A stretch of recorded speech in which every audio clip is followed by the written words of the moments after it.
All right, here we go. Please subscribe to the channel. Please. Hey guys, YouTube's got an algorithm and it really help us out a lot if you could like, comment, and subscribe. This is how we can get more information out to more people and share the message of Toronto real estate. In Thanks. that order, like, comment, subscribe, and hit the damn bell.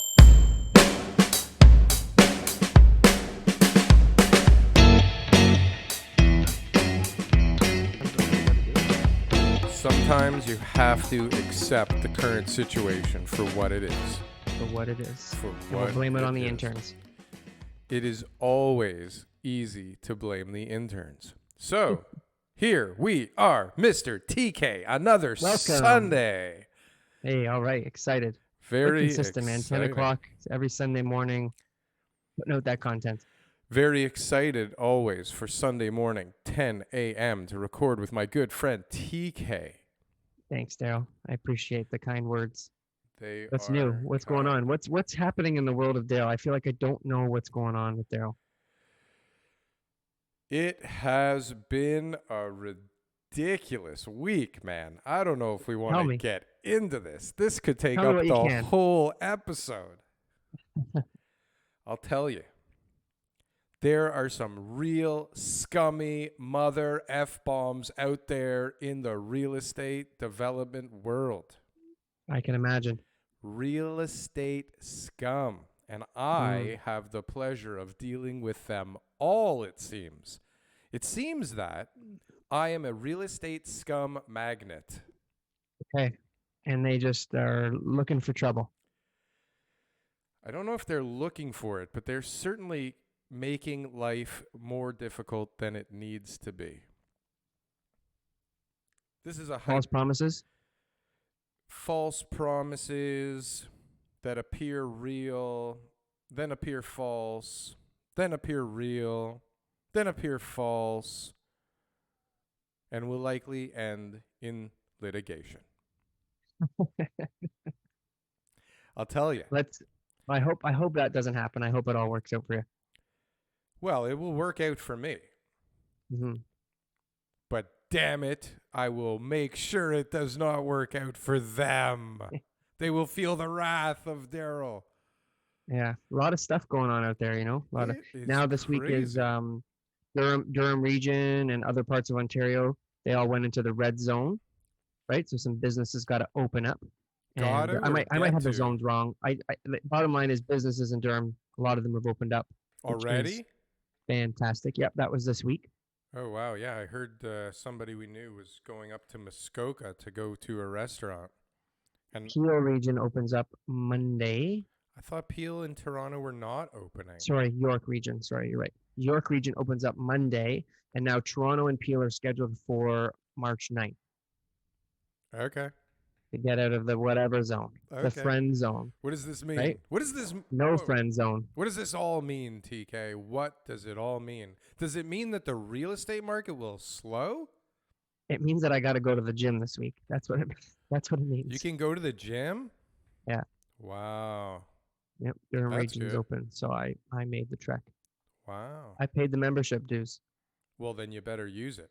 If I I signed up. I put my name on the list. if I could only tell you how many times I have paid for gym membership fees only to watch them come off my credit card monthly and Yes. not use them at all. That's a problem. I've been there. I've done that, but I refuse to let it happen again. I may need more fingers to count that number. Okay. It's pretty bad. So what does this mean for the real estate market? I mean, how is this going to change what people are doing? What do you think? You know what the good news is? Yeah, I was thinking about this. The good news is this.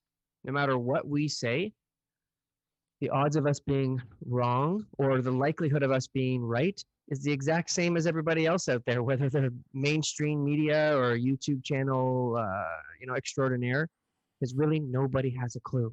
That's what I've figured Nobody out. nobody has a clue, but I like to think that we've been pretty close on most things so far. I So think far, we are right up there with the Well, the best. I don't think that we have a benefit to pushing a narrative. I mean, obviously in our business lives, there's a benefit for us to push a narrative, but I don't think we use this platform to do that, right? I mean, I feel like we're at least trying to be honest every time that we do one of these shows, right?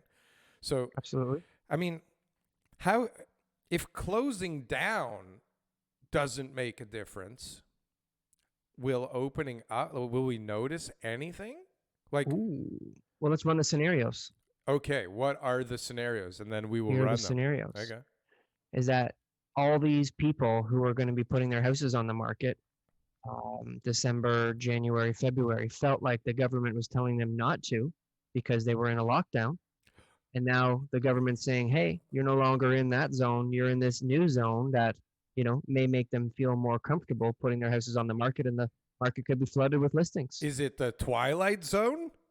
It feels like the It Twilight Zone feels like the Twilight Zone. So where hold on a nothing sec. makes sense whatsoever. Home buyers facing Canada's tightest real estate market on record. On record. On record. And here in Ontario, further down the chain in Toronto, Mm. we have 1.1 months of inventory. And that's based on numbers from a few weeks ago. And we all know how quickly the numbers have been changing lately. So I wouldn't be surprised to see the number dip under 1.1 on the next round of numbers based on everything I'm hearing. And you're way closer to the market than I am. But does it seem like there has been more inventory in the last couple of weeks? Yes, Oh, but we also had a record week, like of this a last record of week what?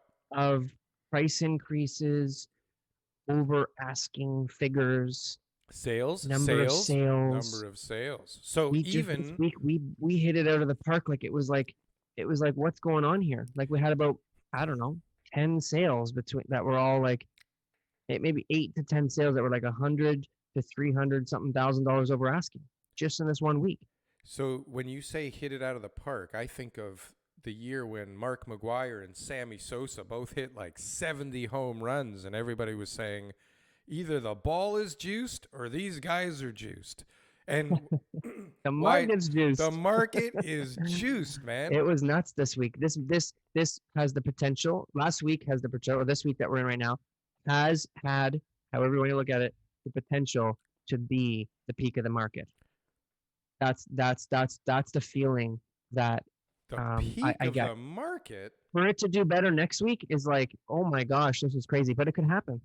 It could happen. I did see a lot of new listings come out though. I see a lot more properties that are always constantly coming out, and not everybody as successful with offer dates.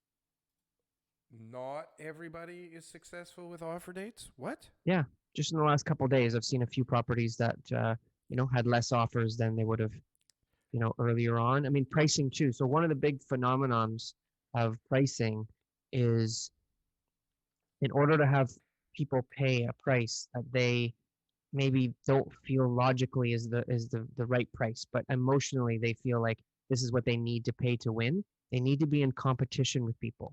So when the benchmark price for the last year was $700,000 in a neighborhood, and you price it again at 700, you attract everybody, and yeah, you might end up selling for $1 million. But if you then go and list a property for $1 million or even 900 and think like, well, that one sold for $1 million, you may not get people to agree with that logic. They may say, 900, you know what? Is that really a good price in that neighborhood? So just so, I know that one sold for $1 million, but should I really get attached to that price? so just to be clear here, Yeah. sellers are getting greedier because they're seeing what their neighbors get. 100%. Okay, but hold on. One. Let me finish the thought. So Yeah. they're getting greedier, but the reason that the previous seller is actually getting to that number is because they're creating a frenzy at an unrealistic price, right? At a price that was realistic from a time that has passed. 2017. Yeah, okay.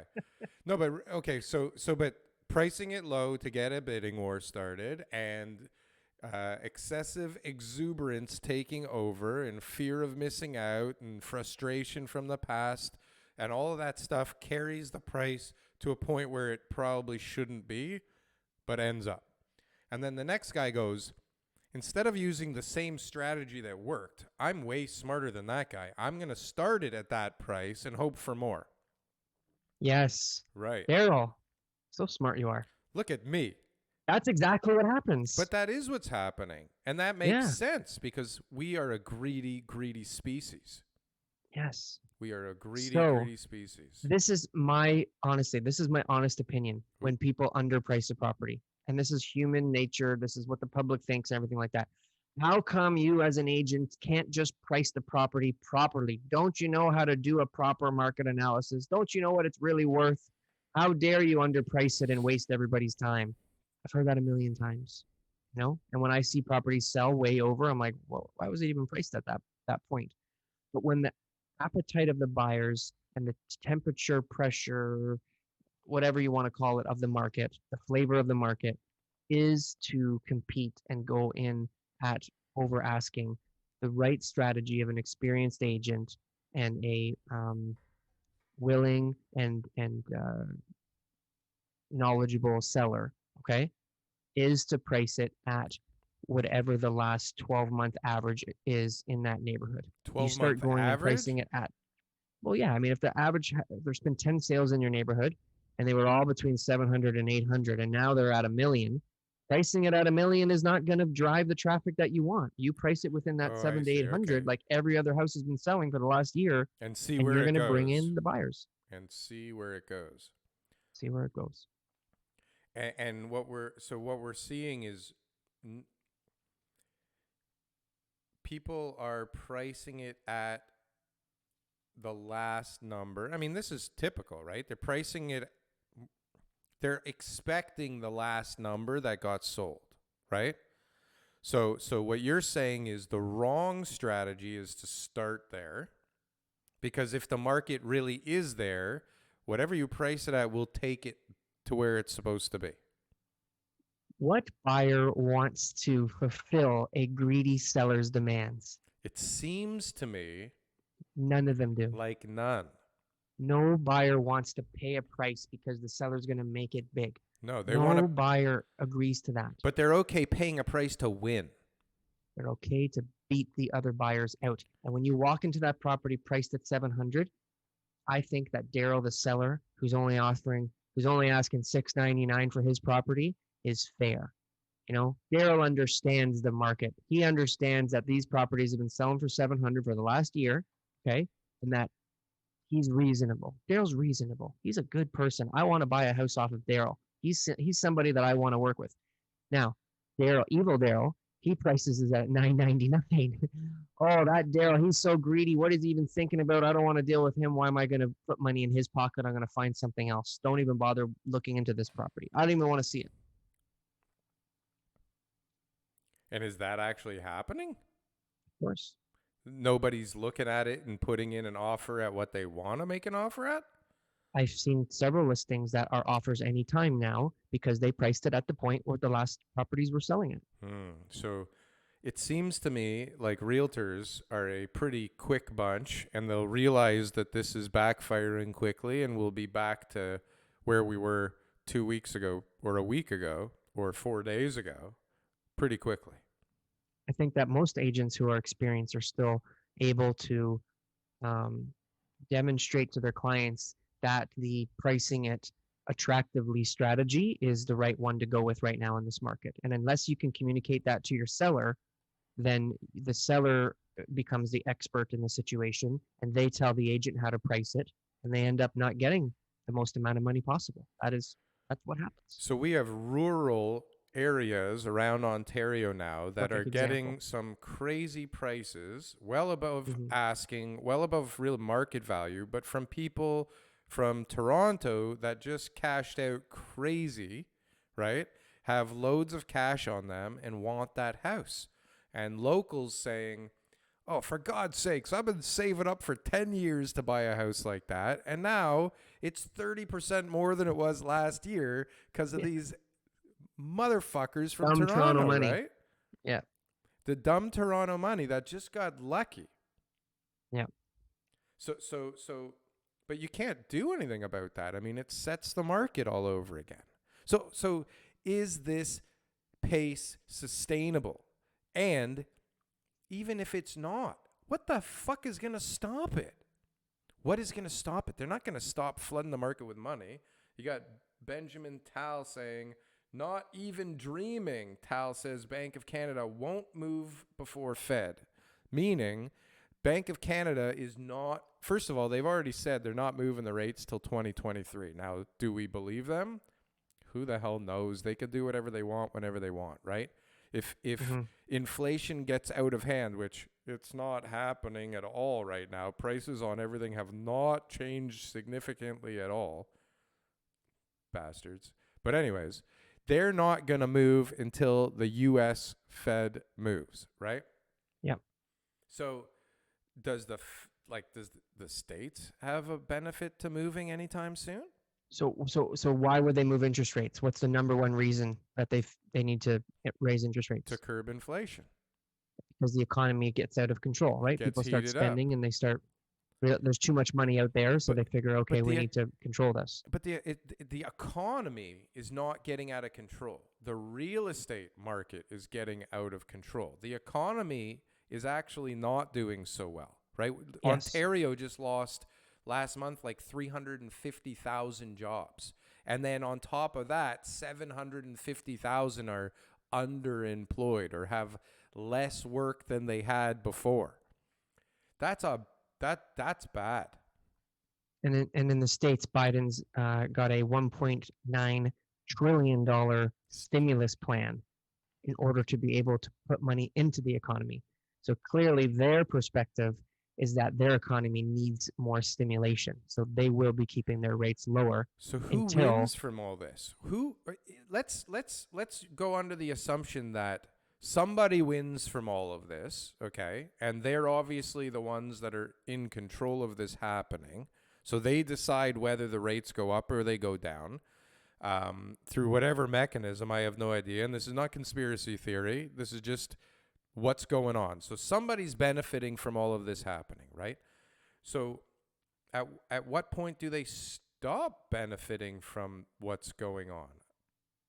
Right? I think at the end of the day, if there's government involved, the people who are benefiting are the ones who were elected officials, because their mindset is always how to ensure that I don't become known as the fill in the blank who crashed the economy, the fill in the blank who couldn't save the people, the fill in the blank who wasn't able to come up with enough financial stimulus to be able to get us out of the muddy waters, right? So I think that's the overall decision makers who are making sure that everything happens the way that it is. So in 2008, we had interest rates around 3.5%. 2018, sorry, I don't know what came out of my mouth. I think I heard 2008.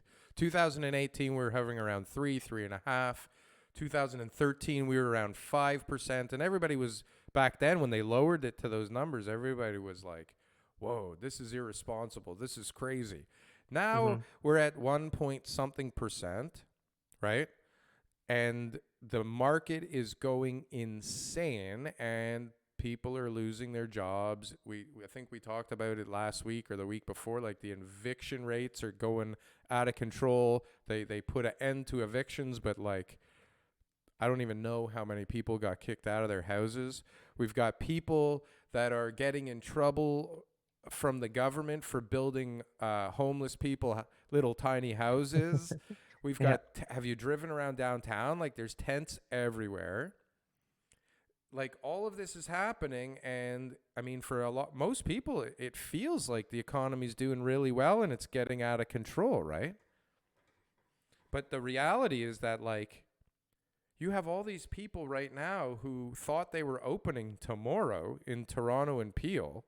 All these little stores who just stocked up the shelves, cleaned up the place again, got ready to open, hired people, and they've had to say, oh, sorry, like we can't open. You don't have a job again for maybe 2 weeks. Yeah. Maybe I've talked to some business owners too. So they got, the first $40,000 loan. They are having a hard time getting the extra 20.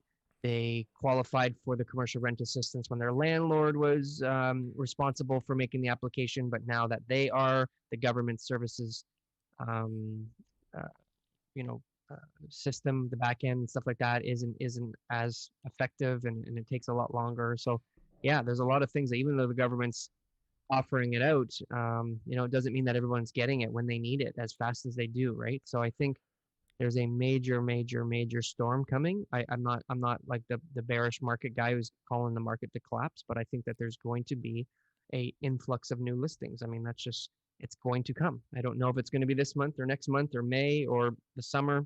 Yeah, but I have even no idea, so, but there's got to be because there's also a huge amount of people, and it's what it is it's going to be a snowballing effect.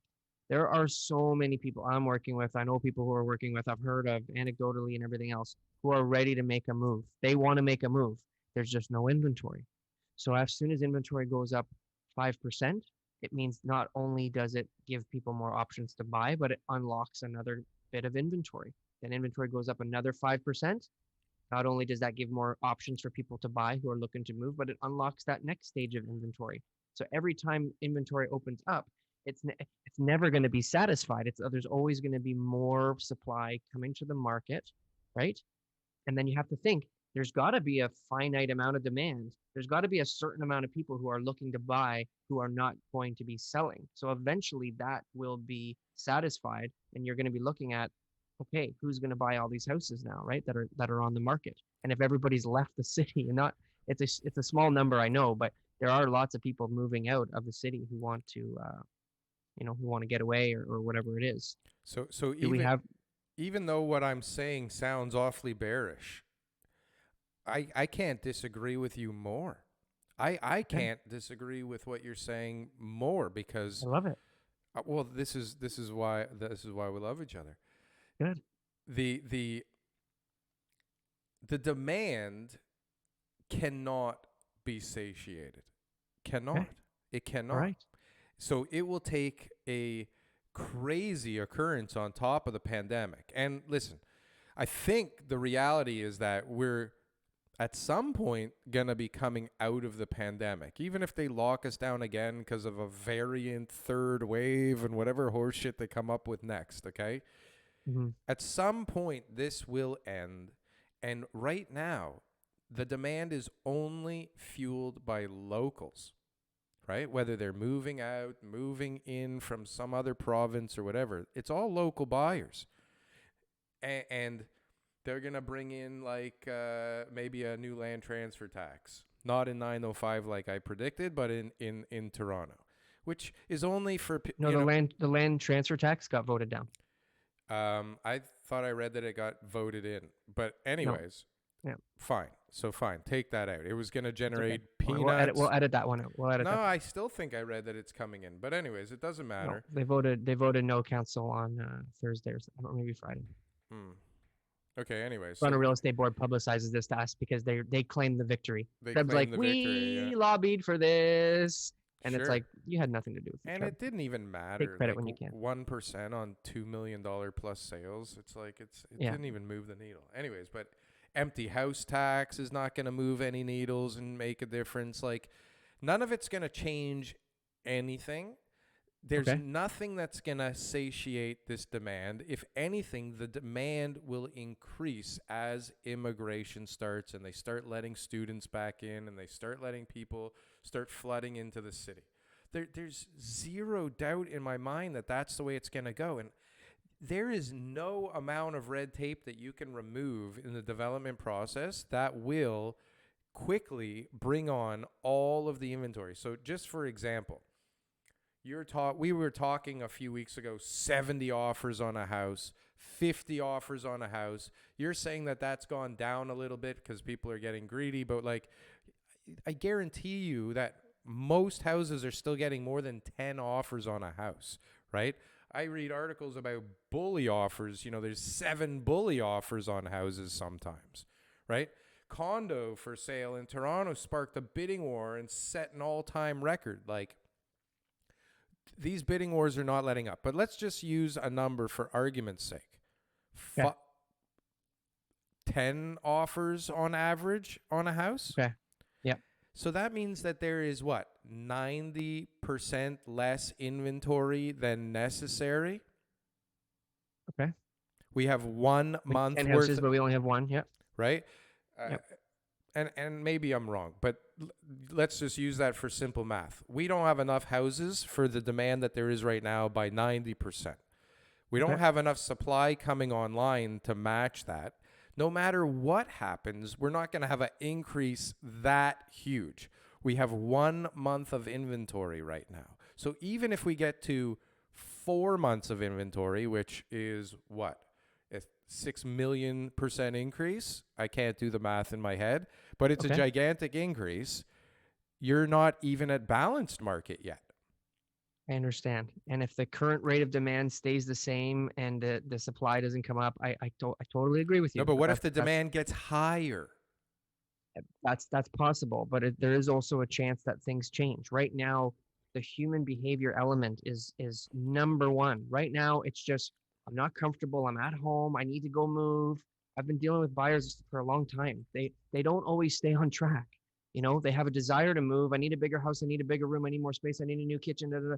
And then I should go start looking at houses. And then all of a sudden, oh, you know what? I'm comfortable with where I am. Oh, you know what? I don't. My job is actually going to need me to come in 3 days a week. I thought it would only be once. Oh, you know what? I can renovate my kitchen, and now I'm a lot happier.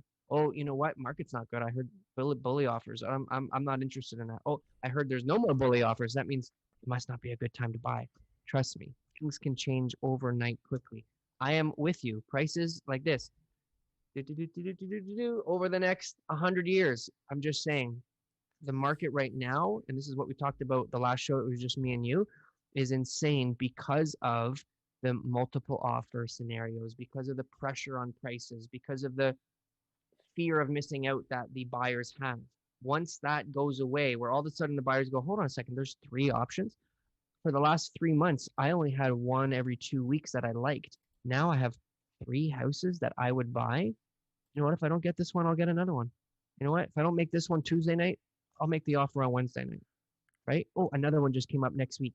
You know what? Offer them what the last one sold for back in May 2020. And if I don't get it for that price, I know that there's another one coming out. It changes so quick, though. I'm telling you.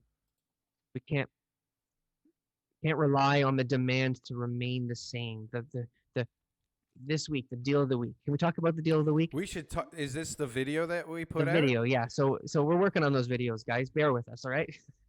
This is a property that the guy close. So he calls me in December. He's a flipper. He came to me and said, "Oh, I just bought this great property. It's, you know, it's dumpy and it's got, you know, whatever tenants that were bad, and I got them out and everything's fine, and I'm going to sell it." And I said, "Well, you know, he paid $1 million." I said, "Honestly, the market just jumped up because now's the time that you know, there was a huge change between December and January." So I said, "Maybe just put it back on the market and." You know, you'll probably make some money without even touching anything. He's like, no, I'm gonna put some flooring in and put some new cabinets in and you know, reglaze the bathroom and throw in a new vanity. Like, you know, minimal investment, but real nice lipstick on the property. So about whatever, a month or so goes by, he gets it all done. He calls me up and says, "I'm ready to list." You know, one thing after another. It took about another week to get it on. And he said, "You know, this is the number that I want." And I said, "You're crazy. It's never going to happen." And but I said, "Look, in the neighborhood, this is what's been selling. This is where prices are. You're right on the hydro field. That's why no one wanted to buy this property, and it was on the market for 3 years before he bought it. 3 years, no one wanted to buy this property." And I said, "Let's get it on at a price that everybody knows is reasonable, because they're going to see that you just paid $1 million. They're going to see that you put some money in. But if you only ask 100 grand more, then everyone's going to say, yeah, that's reasonable." Make sense? So If that's the what happened. goal We is to listed the get property more than 100 grand more, then it makes sense. for sure, but not pricing it at that point, because there was another property on the market at 1.3 that's identical, not backing onto the hydro field, and that was sitting there for months. Where is this? Young and Finch. Ah, I knew that just from you saying hydrofield. There you go. So we listed it at 1.1, had 40, 50 showings, maybe something like that. It was a good amount of showings, good activity. A couple of people talked about bully offers. A couple of people asked me questions about, you know, the house and the work he'd done and, you know, what is he expecting and all that kind of stuff. And in the end, we got a few offers. Like, it wasn't a ton of activity. But, two people specifically were very keen on it, and, they ended up bidding with each other. And at the end of the day, the person paid $290,000 over the asking price, and it was $400,000 more than it just closed for 60 days later. I was talking to a friend of mine about that, and it was like, this I don't remember seeing stuff excuse me, seeing stuff like that in Toronto before. Like, that's stuff you see on HGTV in Texas, you know? Yeah. That normally isn't possible. I mean, Yeah. still, so the guy made 280. How much money did he put in? He paid realtors, he paid land transfer tax, I'm not closing saying, costs, blah, I'm blah, not blah. saying I mean, he he's still did retiring great off for this. 60 days. 60 days though. 60 days. We're not talking about a long time here, and it's a 3-week closing. Yeah, just crazy. Right? 3-week closing, firm offer. Yeah. Wow. Right. So at the end of the day, that pressure, the attitude of the buyer to only be competing with a few other people to go in $290,000 over asking, the fact that they're even willing to go up to that price, the fact that they feel like that was the right move to make, the fact that the market didn't have any other options for them to take on in that neighborhood that could be a future development site too, right? Like, you can build on the lot if you wanted to. That's because of the way that the current situation is. The psychology of the buyer is, I need to pay hundreds of thousands of dollars over asking on any property I like a lot. I But need to, or else I won't get it. your theory is that, sorry. Your theory is that all of a sudden there's going to be an influx of inventory enough so that people will have multiple options in the same area soon? In 2017, when the prices changed, it wasn't overnight. It was overnight, but it wasn't overnight, because I watched for months people who never got the message. Hey, pre-April 21st, 2017 prices, because their agent didn't understand that the market had changed. And they still paid those prices for whatever reasons. Maybe it was multiples. Maybe the person was asking a high number and they didn't negotiate enough. They just made, $20,000, $30,000 under the asking price, and they felt like they were getting a good deal. I watched those prices still happen. So no, it's not overnight, and there's lots of stuff, but it can change quickly. So what stopped things in 2017 again? Well, the B20 measures came out, and in foreign buyers tax and restricted lending measures, and there was all these things that came out that really didn't affect, because the stress test didn't start until I think it was the end of 2017. I think it was in October or something like that. There was a huge push at the end of the year because it was going to start the following year. Right? Yeah. But still, in one day, it was the psychology of the buyer that said, oh, the government's got involved and now things are different. Their capabilities didn't change. Anything that they could have bought didn't change. There wasn't a huge influx of inventory. So how long did it change for? Pardon? How long did it change for? Close to 2 years. Really? Yeah. How come? It wasn't until the end of 2019 again that we started to see really strong activity. Then 2020 came out with a bang, and we hit the pandemic. Right? I don't remember it being so bad or long.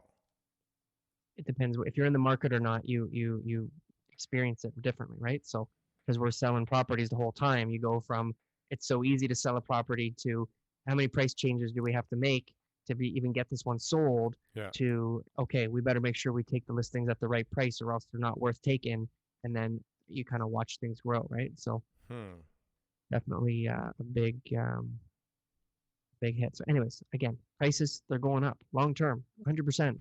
But there will be some anomalies right now that people are paying, that the appraisals and their neighbors and their investment specialists will be letting them know down the road, whether it be a few weeks or a few months or a few years, that they overpaid for that property. And they're not going to be very happy about it because they made a decision on emotion.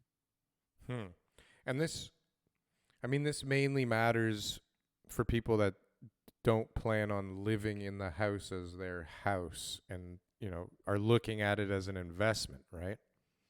People who need to get out. Yeah. Or planned initially to get out quick and make money, right? Yep, refinance it or something like that. Long term, you can't lose. Stay in your house. Good for you. 20 years later, you'll be happy you bought it because it's going to be worth double or more. Right. Why do I not remember it being such a lull for 2 years? I guess because I'm How more many in the properties did you condo buy and sell in market. that time? Well, Yeah, but it's more right. condo. Condos were Condo going market was bananas the whole booming, time. booming. No Hmm. issues with the condo market. Wow. I guess this would be a better time than later to ask people to subscribe and like if you're still What a good watching. idea. Yeah. Yeah, Now, on good average, idea. I don't think most people are watching right now. But if you still are, Yeah. we would Sh- really appreciate. Shout out to the guys who came from Spotify just to like, Yes. comment, and subscribe to our YouTube channel because we're not really pros in the other podcast worlds. We know we're on there, but we don't really know what we're doing. We've So, but the YouTube stuff we're getting the hang. well, I guess that's a matter of perspective as well.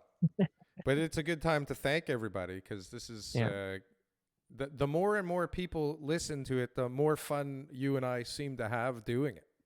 yeah, exactly. So this is getting pretty cool. I'm really enjoying myself here.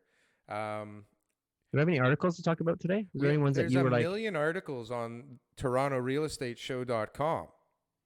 kudos to you? Our website is a killer. Yeah, All those thanks. articles on there. That's kind of like my resource now for real estate articles is just go to our website and Go to our every article I website, need to read is on there. updated daily with the pertinent Toronto real estate articles. Yeah, there's Yep. all kinds of stuff on here right now. This one's interesting, I think. Why Toronto's office towers aren't dead yet. We had our friends there, Jeremiah and Miles, explain that to us. Yes, let's take a look at this for a sec. Oops, what am I doing? Bear with me. There we go. Why Toronto's office towers aren't dead yet. So I don't know why they're not dead yet. I mean, what the article is talking about here is how Scotiabank is leaving the top floor of their Scotiabank or Scotia Plaza. They've Uh-huh. got But they got Facebook, some more Twitter, space. Shopify, who, funny enough, have all kind of increased the amount of space that they're planning on leasing, but they've all told their employees to like stay home as long as they want. Did they? So they increased their size and they still. Maybe. Yeah, it's pretty weird. They're increasing their sizes, but telling people that it's okay to stay home. Vacancy rate is 7.2% or 11%, depending on how they look at it. I mean, from one sentence to the next, the numbers change. But people are leasing space downtown. The real issue with office space right now is that the majority of the space is sublease. So all of the companies that are in trouble are trying to sublease their space to Yep. get out of their contract without getting sued, right? Yep. I So like they did kind of qualify a few things. So one, they said that some of the subprime space was dragging down the actual vacancy rate. Then you have in the national space, you got like Calgary and Edmonton, which are like 20% or more. That was also dragging down the national averages, right? So overall, the downtown core, the prime um, the prime space vacancy rates are actually not doing that bad. I think it was only about a 3% difference well, and compared to what it especially was the before. good space, right? Yeah. Especially So the people good space. people are, and we've talked about this just to summarize it quickly, which is what Jeremiah and Miles shared with us, is that the companies who are staying are getting more space because they need to keep people spaced out. There's a huge influx of new companies that are now more successful than they ever were before who need space because the pandemic has created that. And the work from home space, again, is not because of in office collaboration. They don't have the capabilities or desire to really make this a permanent thing where they're going to be only working from home. It's going to be at least coming in a couple times a week, which means they need space. And their current space is suitable because they can just have less people coming into the office, like the warehouses, the factories, the job sites, all that stuff. They still have the same space that they're working in. It's just the shifts of everybody has changed so that there's less people crossing paths. So let's analyze this for a moment. Because you brought up work from home, and we're talking about offices downtown being dead, which is a direct result of work from home. Mm-hmm.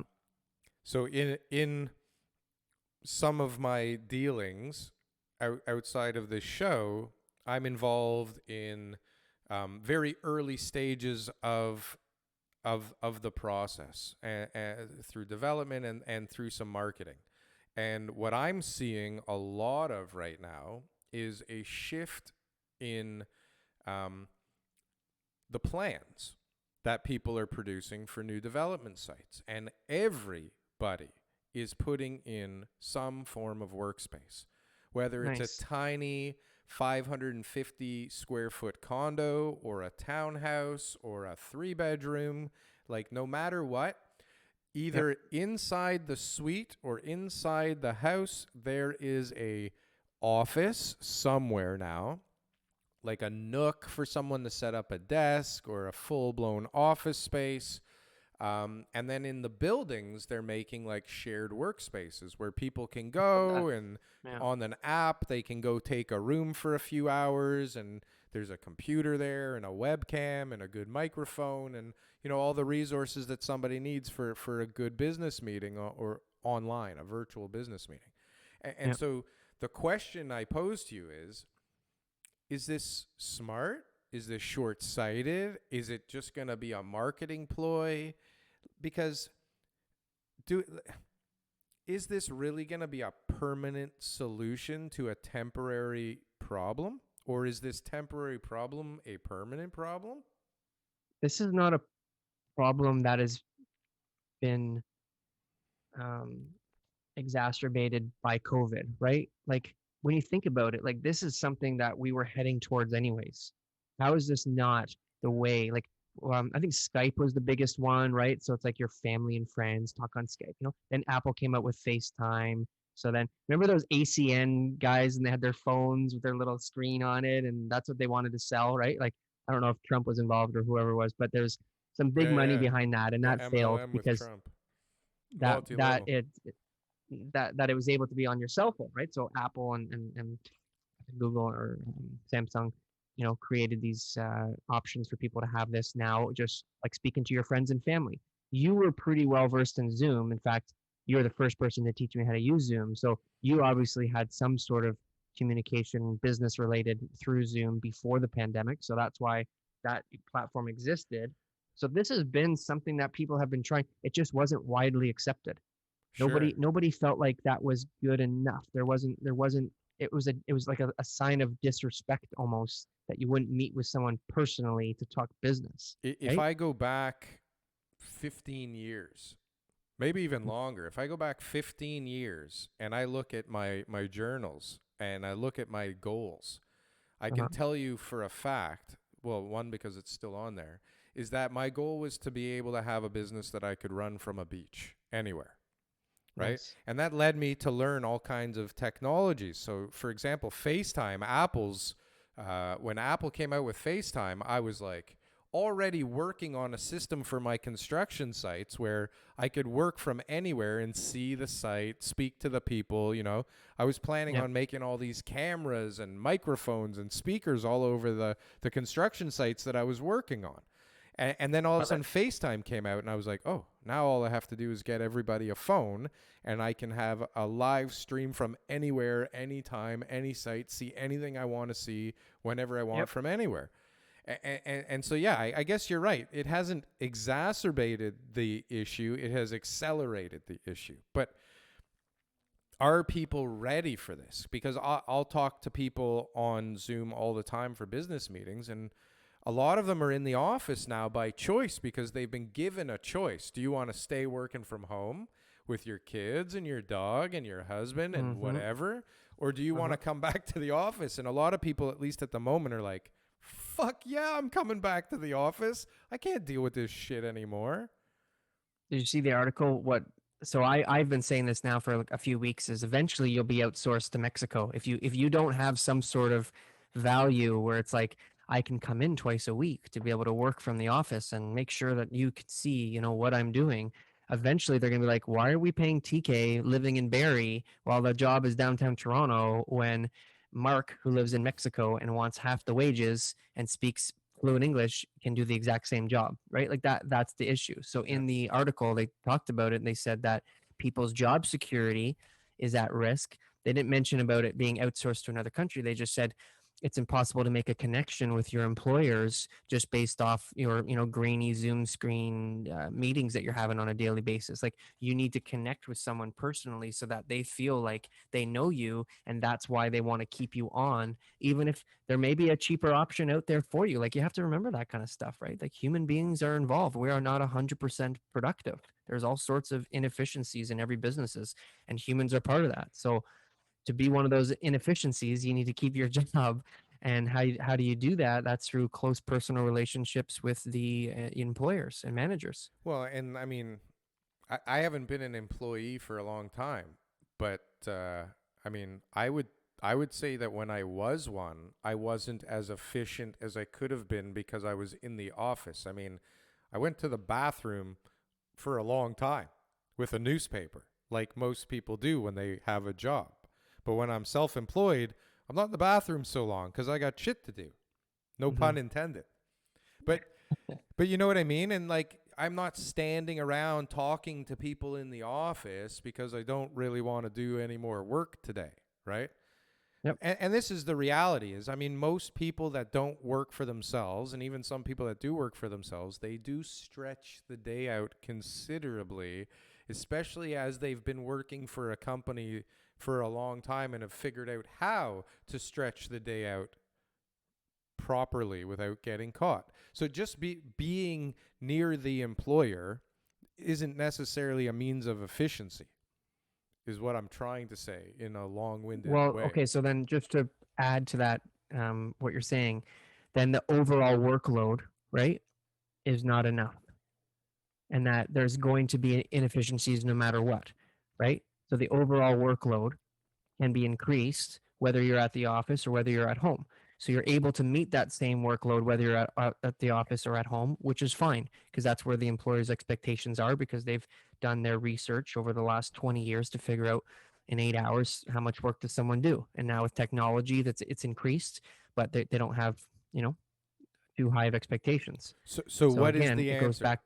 it goes back to whether you're doing it from home or not, are you the right person for the job, and why do I care that you have that job if I don't know you? If I hired you and I've never met you, it's all been done through Zoom, it's a lot easier for me to tell you, you know what, Darryl, thanks so much for your work and here's your package and see you later. And John from, you know, Panama or wherever else, somewhere in South America, is going to be there to replace you. And if you can train him for the next 2 weeks, that would be great. Thank Right. you. Thank you. Thank you. And Buddy from Panama thinks he just hit the lottery, Yeah. right? And he's Getting going to paid a work quarter of like a what you were. mother, but he's going Yep. to work like a mother to keep this job because now he's going to lift his family out of poverty for the next 3 decades. Yep. Right? With this stupid job that, you know, yeah, is a All of a sudden quarter the of workload what is doubled. the workload is doubled, the pay is decreased, the Word efficiencies gets are up. out. Word Word gets gets out. out. Hey, by the way, boss, maybe there's a little fee in it for me if I bring some friends along that are capable of doing what I'm doing. Now, Mr. Employee gets the option. Hey, do you want to work from home or do you want to come into the office? I'll be in the office Monday morning, Yeah. sir. Thank you. What? I'll see you there. Do you need a coffee? Yeah. Do you need anything from Tim Hortons? I'm stopping. Don't worry, it's not out of the way. Just tell Yeah, me what and you I'll need and I'll pay bring it for for you. it too. Right? You don't have to give me cash when This I is get there. reality. This is reality. It's not all about numbers and charts and everything else. It's about people and human connections and relationships. And that's what makes up a workplace. So, but is changing all of these homes short-sighted or smart? Is the initial question. I think it's definitely short sighted in a huge amount of the cases that I have been privileged to understand completely. I'm sure there's others where they should have moved out of the city a long time ago, and this is great. In fact, they did it too late. They should have done this a long time ago, but we won't know. We won't know until the end. The problem with the market the way it is once you get a job, um, sorry, once you move away because you feel like your job no longer requires you to be in the city, okay, and then all of a sudden it does again and you have to move, there's real estate expenses and all that kind of stuff like that can be a write-off because you're moving more than 40 kilometers in order to be closer to work, so that's fine. So maybe, you can claim some of maybe your losses too. I don't know. I'm not sure about that. Talk to an accountant. But at the end of the day, are you really going to be able to get the money back that you just paid for? A guy asked me about a property in Aurelia or somewhere out in those areas, and he said, what happened? It was listed at 750. It was such a great house. It sold for $1.1 million. This was this week. $1.1 million. That's $350,000 over asking for a house somewhere around Barrie or Aurelia or something like that. I can't remember. It's But crazy. And that's a great segue into this next article. Hold on. Un momento, por favor. Speaking of people from Panama. mm, Your house makes more than you do. ooh, Well, this is kind of do do do interesting. do do. So what this is basically saying is that with the market, changing 28.5, 30% from, January to January, it's very likely that your house has inflated more than your salary in the past year, Yep. which is crazy, isn't it? No, we've been there. Well, no, we've been there many times before. Not crazy. Okay. Yeah, it's not I that thought that crazy. was a little more A headline interesting than grabber. I guess you Maybe did. just on average now, it's much more common. But like, think about it in Toronto with $1 million house going up $60,000 a year. Super conservative figures, right? Like $60,000 is an average salary. But we're talking 30%. Well, now I know, like I said, it's much bigger. But So at the end of the day, it's if not something that's uncommon. We've been here before. I used the 6% per month. appreciation. We've had the double digit increases, several times over the years. So but No, six somebody whose percent a house was year. worth $1 million last January, it's now worth 1.3. And their Yeah, salary could be like it's not 300,000. 100 grand. Yeah. That's pretty cool, I So guess. what's our prediction to end the show here, Dale? So far, what's going to happen over the next 30 days? Same. More of The the same. same. It's Okay. going to be crazy condo market. There's going to be more condo launches that I think will go pretty fast, pretty Yep. crazy. There's going to be more single family home launches that sell out in 8 milliseconds. There will be more inventory and more sales. So Okay. maybe the inventory level goes up, but the sales will more than meet that demand, and it won't Okay. seem like inventory really went up. And I would guess that pricing will still go up. Good. I think What do you think? that sounds super plausible. I don't think that's best indicator of future market trends is past market behavior, right? So that's what we saw, and that's what we've been seeing. So the likelihood of it to continue on that path is very high for sure. You were much more black and white a few months ago. That was very gray. That was Okay. very politically correct. And Oh, I just think there's a lot of what do volatility in the you market. think? I think that you're right. I think that the market's going to continue to go. Ooh, I It's like just I hearing will that. not be shocked if all of a sudden there's way more listings available and those offers that are ridiculously over asking stop happening. I will not be shocked. I won't. I wouldn't say, "Oh my gosh, who would have saw that coming?" I would have been like, "Yeah, obviously, this is what happens when the market's so crazy. It's like it just doesn't last very long like this." But again, Mm. looking at the past couple months, you're probably have a more accurate prediction this month than me, which I is don't know okay. if that's true, but I mean, interest rates are just above 1%. I mean, Yep. I just don't know what the But hell but would but stop the this thing. reason, but we when we talk about interest rates, you have to always like bring it back down with perspective. It's like, so if you have an additional for 2%, if you have an additional 20% more buying power because of that 2% interest rate, right? You have to remember there's a stress test still involved, right? So it's really just an affordability thing.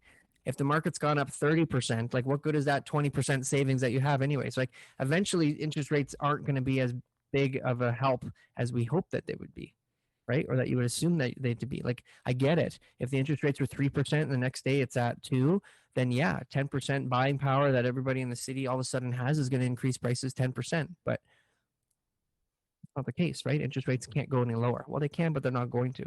It's really weird what's going on, and especially like rents are going down, and all the people that rent are losing their jobs, and they're all getting free money every month, Uh-huh. right? And Yep. homeowners and business owners and asset owners, like it's going through the roof. Cleaning house. Yeah. K-shaped recovery. T-K-shaped recovery. So if you own a lot of assets and you are, looking to divest over the next few years and thinking like, when is a good time to start? Let's say I got 10 rental properties and I know I want to sell them all. What do I do? Right? So this is like our buddy Brian from the comment Sure. section. He's in the condo section. Yeah. He wants to start unloading his condos. Maybe it's for this very reason. Maybe he's afraid that the values will start to plummet and he should start getting out while the going's good. Yeah. So I mean, the going's good, right? So that's all I can tell you is the going's good now. So if you're thinking about when's the time to start selling and taking that equity and putting it into another asset, well, you know what? There may be an opportunity right now for you to do that, and I think you should seriously consider it to make sure that you're getting as much equity out of the property as possible, and maybe you leave a little bit of meat on the bones, right? And that, a year from now you could have gotten more. That's possible, but chances are you're going to take that money and put it into something else, and you mitigated your risks because there could be a lot less money a year from now too. You don't know. So as a good realtor will always say, there's never a better time to sell, and there's never been a better time to buy. I like that. There you go. Right? Well, I mean, at the end of the day, we don't know. That's the truth. We just, I look at it super conservatively. What is it that I'm faced with right now? And if I cannot afford to buy a property, if the prices go up any further, then yeah, I have to get in today. And if I cannot afford to lose $100,000 on the sale of this home because I'm going to retire, and the price that I'm getting today is more than enough for me to retire, should I really take the risk and find out a year from now that I can't sell for that price anymore? But if you are fortunate enough to have owned a house and you did lose your job and your house just went up more than your salary, like you feel like things are hunky dory because now your house went up 30% and you're getting free money from the government. So you're sitting there going, I hope this keeps going on. This is great. Recession. It's crazy. Anyways, that's a good place to end. Good to see you, sir. Thank you. Appreciate it. Please, everybody, if you're still sticking around, subscribe, like, make a comment. We love your comments. Check out the website, TorontoRealEstateShow.com, for all the episodes, articles, friends of the show section. Did you see that, TK? No, I didn't see that. You haven't been on our website lately, have you? It's a revamped website, so check it out. Nice. If you want to be a guest on our show, there's a form that you can fill out as well. We have a great lineup booked up next week. Mike Jones, the money man, will be joining us again. And after that, this is the last time that people will see just the two of us for a very long time. Wow. Well, other than stat shows. But we don't count those. You should be a booking manager for some of the other podcasts because you're on fire. Yeah, I have nothing else to do. You're just booking guests left, right, and center. This is my full-time job. But yeah, we've got Ben Myers coming up in a couple of weeks. If you don't know who he is, you are going to love what he has to say. He is the consultant of the stars in the development space. This guy can tell you everything when it comes to development. Genius. We've got Ben Gom from Project Studio Architects the week after that. Ben is a wonderful architect, and even more interestingly, I'll bet for our audience and for you, TK, he's been my best friend since grade 1. Hey, we'll ask him some really nice personal questions about you then. So we will get deep into Darryl. Anyways, thank you everybody for watching. We will see you the next time, and hopefully TK's next video will be 2 minutes and 30 seconds long for your enjoyment. All right. Thanks, Darryl. for watching.